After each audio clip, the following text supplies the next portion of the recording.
Hey, what up everyone? It's Alex from Retroverse.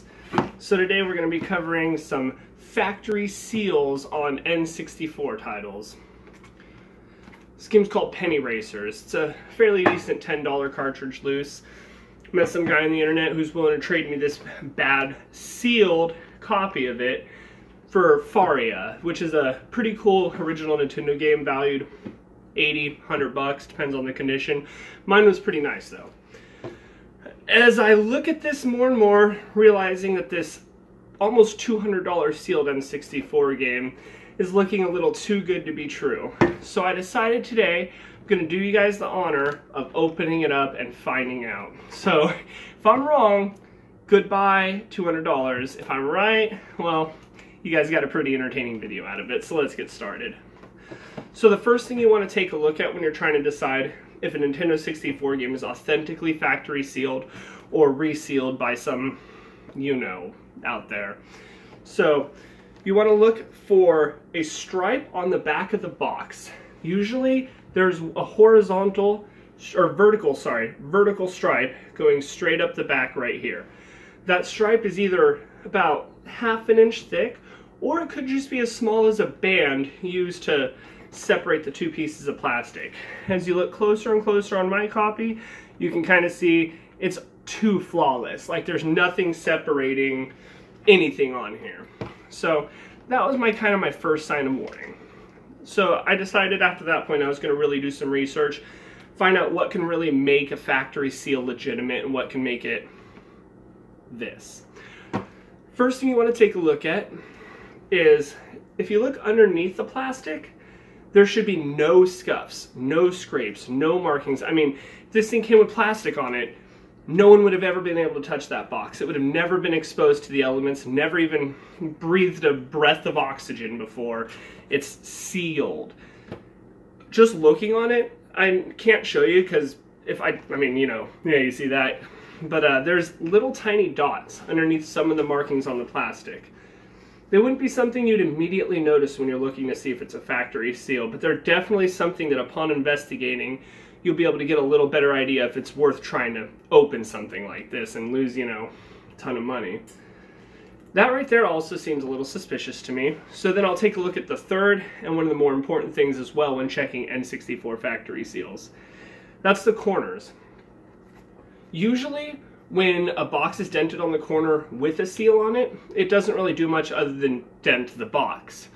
When it doesn't have a seal on it, hitting that corner pushes the corners of the box against whatever surface it hit. So typically you'll have some rub down, some white spacing, a little bit of more friction generated injury versus just a simple dent or cushion. So if you look at that corner there, maybe you guys can see it, maybe you can't, but you see there's a little white spacing. Look on that one there, that's probably one of the more crushed corners. I'll hold it still, see if the camera focuses, but cameras, yeah. Little white spacing though. And then fourth and final one I should say. See that seal right there? Again, don't know if you could seal it, but there is a seal going straight across here that is totally crooked. I mean, I wouldn't even call that a seal. I would call that just a closure or some other BS term for not good seal, Hey, puppy. So, gonna open it up. You guys excited? I should probably be using some better tool like scissors or something, but honestly, I could care less if this is real or not. Let's see. All right, moment of truth. I'm taking off this plastic right here. Whew. Heart attack glory. If this is real, guys, you can totally come to my house and kick the shit out of me because I probably deserve it. Oh. Penny Racers. See, I'm looking at the box already and I definitely see some signs of wear. I'm feeling it. Oh yeah, definitely. I mean, the texture of the box represents wear and tear. There's little bubbles from oxidation. I mean, that stuff doesn't happen just sitting in a plastic seal. You have to understand that these little pretty pieces of plastic, when they originally come on these things, are designed to really keep them fresh. They're designed to sell new. I would not call this new, but there's the best way to find out, and that's opening this. Opening it, opening it. Already I'm uncomfortable. I mean, if you look inside there, is that a piece of cardboard at the top? Did they put that in there to make this more firm? That's literally jacking somebody. Like, that's shady AF right now.